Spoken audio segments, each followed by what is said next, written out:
অযোগ্য। আপনারা দেখেছেন এই ঢাকা দূষিত আবহাওয়ার দিক থেকে পৃথিবীর সবার ঊর্ধ্বে। কেন সবার ঊর্ধ্বে? আমাদের দেশের বাজেট হয় না, বাজেট হয়। আমাদের দেশের টাকা আসে না, টাকাও আসে, কিন্তু ড্রেন উন্নয়ন হয় না, রাস্তা উন্নয়ন হয় না, মানুষ তার নাগরিক অধিকার পায় না। কেন পায় না? কারণ ওই নেতারা আকুণ্ঠ দুর্নীতিতে জড়িয়ে আছে। তারা রাষ্ট্রের টাকা চুরি করে বিদেশে বেগম পাড়া তৈরি করে। ওই দুর্নীতিবাদ চাঁদাবাজ চোরদেরকে আর রাষ্ট্র ক্ষমতায় দেখতে চায় না। হাজী ইব্রাহিম ভাইকে হাত পাখায় ভোট দিবেন তো সবাই ইনশাআল্লাহ। আমাদের এই এলাকার জনকল্যাণের সাথে, মাটি ও মানুষের সাথে যিনি অনেক দিন থেকে মিশে আছেন, আমাদের হাজী ইব্রাহিম ভাই, তিনি নতুন পরীক্ষিত নেতা না। অনেক আগেই তিনি জনকল্যাণে পরীক্ষা দিয়েছেন এবং পরীক্ষায় উত্তীর্ণ হয়েছেন। আপনারা দেখেছেন যখন করোনা এসেছিল, আমাদের নেতাদেরকে আমরা খুঁজে পাই নাই। তখন জীবনের ঝুঁকি নিয়ে ঢাকা ৫-এর সাধারণ মানুষের পাশে যিনি ছিলেন, তিনি আমাদের নেতা হাজী ইব্রাহিম ভাই।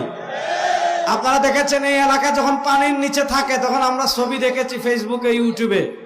নিজে ড্রেনে নেমে এলাকার মানুষের কল্যাণে যিনি কাজ করেছিলেন কমিশনার থাকাকালীন, তিনি আমাদের হাজী ইব্রাহিম ভাই। আমরা বিশ্বাস করি এই ঢাকা ৫ আসনে, এখানে আমি থাকি, এই ঢাকা ৫ আসনকে যদি আপনারা দুর্নীতি মুক্ত করতে চান, এই ঢাকা ৫ আসনকে যদি আপনারা চাঁদাবাজ মুক্ত করতে চান, এই ঢাকা ৫ আসনের সকল নাগরিক সুবিধা যদি আপনারা ভোগ করতে চান, তাহলে আগামী ১২ তারিখ হাত পাখায় ভোট দিয়ে হাজী ইব্রাহিম ভাইকে সংসদে পাঠাবেন। তার ঘরে আপনারা যাওয়া লাগবে না, তিনি আপনাদের পাশে থাকবেন। আপনারা দেখেছেন এই ঢাকা বসবাসের দিক থেকে অযোগ্য। আপনারা দেখেছেন এই ঢাকা দূষিত আবহাওয়ার দিক থেকে পৃথিবীর সবার ঊর্ধ্বে। কেন সবার ঊর্ধ্বে? আমাদের দেশের বাজেট হয় না, বাজেট হয়। আমাদের দেশের টাকা আসে না, টাকাও আসে, কিন্তু ড্রেন উন্নয়ন হয় না, রাস্তা উন্নয়ন হয় না, মানুষ তার নাগরিক অধিকার পায় না। কেন পায় না? কারণ ওই নেতারা আকুণ্ঠ দুর্নীতিতে জড়িয়ে আছে। তারা রাষ্ট্রের টাকা চুরি করে বিদেশে বেগম পাড়া তৈরি করে। ওই দুর্নীতিবাদ চাঁদাবাজ চোরদেরকে আর রাষ্ট্র ক্ষমতায় দেখতে চায় না।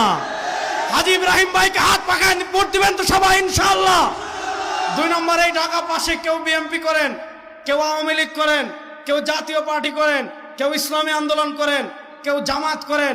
রাজনৈতিকভাবে যে কোনো দল করতে পারে, কিন্তু আমাদের দেশের একটা সিস্টেম হলো, যারাই ক্ষমতায় আসে তারাই নিরাপদ হয়ে যায়, আর যারাই বিরোধী দল তারাই সবচেয়ে বড় অপরাধী হয়ে যায়। এজন্য আমরা দেখা যায় ক্ষমতার পালাবদল হলে যারা ফাঁসির আসামি তারাও কেস থেকে মুক্তি লাভ করে।